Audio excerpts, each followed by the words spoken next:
A Divisão de Censura de Diversões Públicas, conhecida como DCDP, era o órgão responsável pela censura prévia a letras musicais de todo e qualquer artista.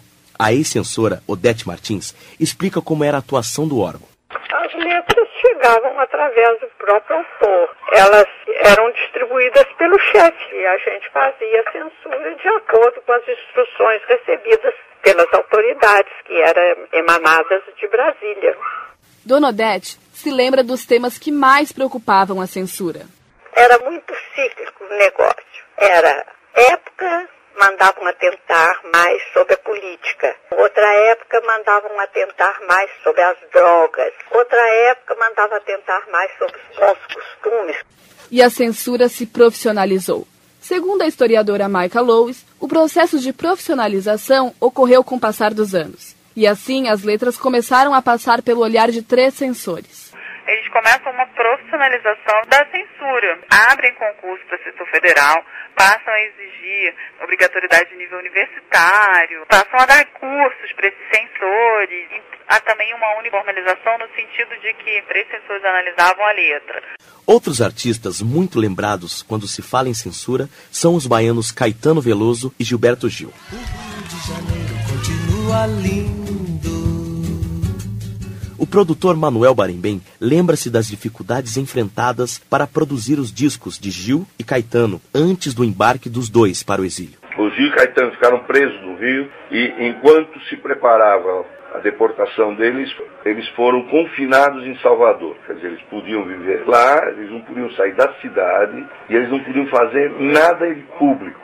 E lá teve problemas com os músicos que tocariam no disco. Chegamos lá na Bahia, o Gil tinha ensaiado com o grupo do Pepeu. Aí o grupo do Pepeu foi fazer um programa de televisão e cantaram uma música que o refrão era a Menina dos Peitinhos Duros. Censura bateu em cima dos caras, o empresário dele se apavorou, o equipamento era dele, o equipamento botou dentro da Kombi dele, se mandou para o interior da Bahia e deixou 5 músicos sem equipamento para gravar. Chamado a depor na Polícia Federal, Barembem deu explicações sobre seu trabalho na Bahia. Chegamos na delegacia da Polícia Federal. O senhor não sabia que Caetano e Gil não podem fazer aparição em público? Eu sei. Por isso que a gente está num local fechado. Estamos, inclusive, autorizados pela Polícia Federal de Brasília. O carnaval é invenção do diabo. Deus e o Diabo foi uma das músicas que fez Caetano ver a censura de perto.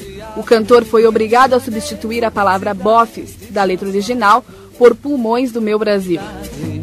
Maravilhosas, os pulmões do meu Brasil.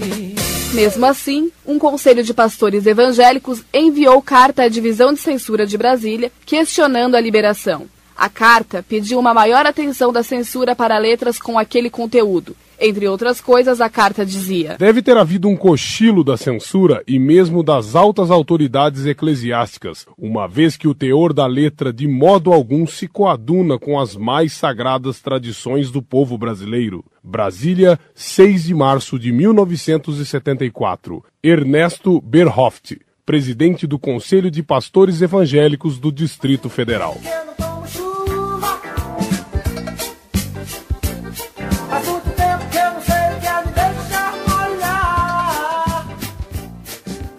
Já Gilberto Gil sofreu com os cortes das músicas Sonho Molhado e Tradição. Sonho Molhado recebeu o seguinte parecer: a letra em exame torna-se vulgar, o que não é comum nas composições de Gilberto Gil. Por ser imprópria à divulgação pública, sugiro o veto com base na Lei 5536. Rio de Janeiro, 16 de julho de 1979. As praias do Brasil ensolaradas, o chão onde o país... Apesar de também terem sofrido com a censura, os irmãos Dom e Ravel ficaram eternamente associados ao governo militar, principalmente por suas músicas trazerem mensagens ufanistas. É o caso do sucesso Eu Te Amo Meu Brasil, gravado por eles e pela banda Os Incríveis. Carnaval, os primos querem vê-las. Nenê, baixista da banda Os Incríveis, lembra da utilização da música pelos militares. Os milicos sacaram que essa música tinha um gancho muito forte, então na subida e na descida da rampa, eles cortaram a metade o hino nacional e punha Eu Te Amo Meu Brasil. As próprias escolas pegaram a música e começaram a fazer as crianças cantarem.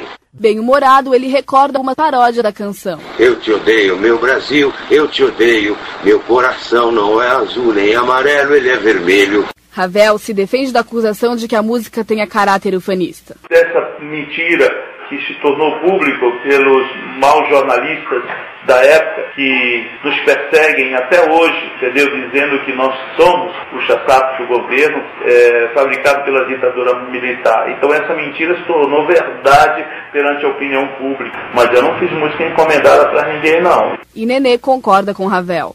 Eu te amo, meu Brasil. Não tem nada de puxa-saquismo dos militares. Nós gravamos na mais pura das boas intenções.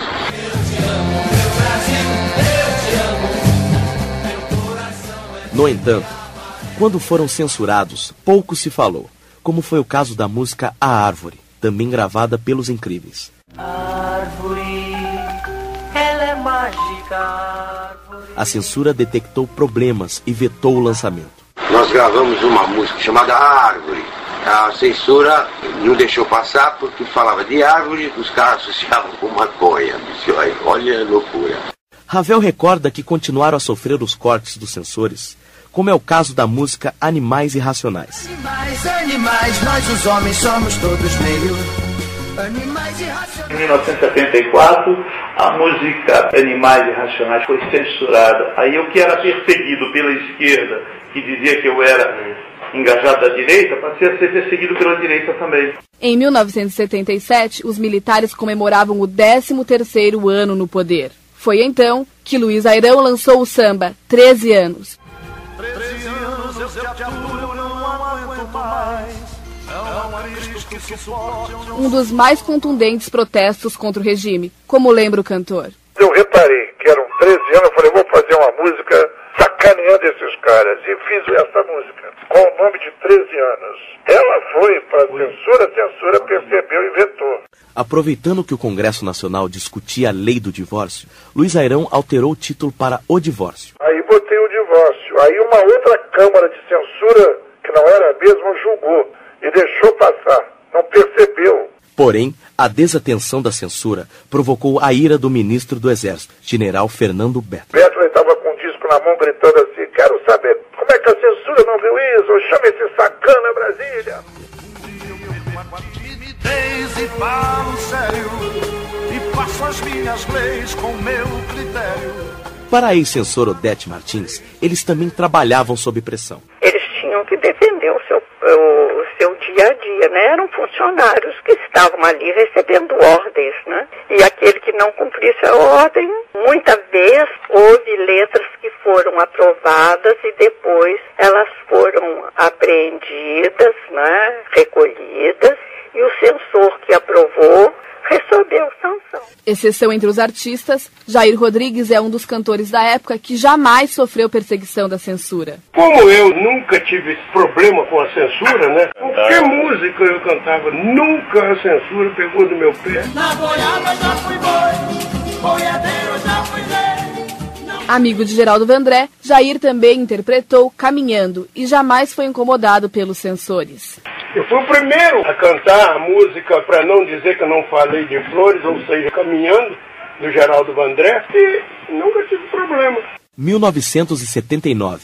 A censura prossegue, porém, músicas anteriormente vetadas são liberadas. Um fato marcante é a liberação da música de Vandré, que por 11 anos ficou proibida de execução. Vem, vamos embora, que esperar não é saber. Quem sabe faz a hora, não espera acontecer.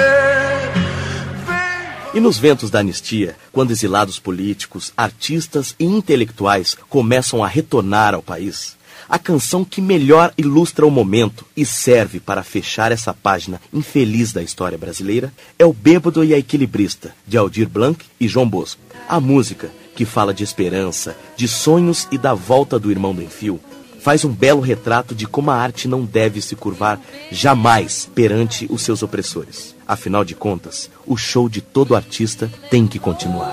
Carlinhos.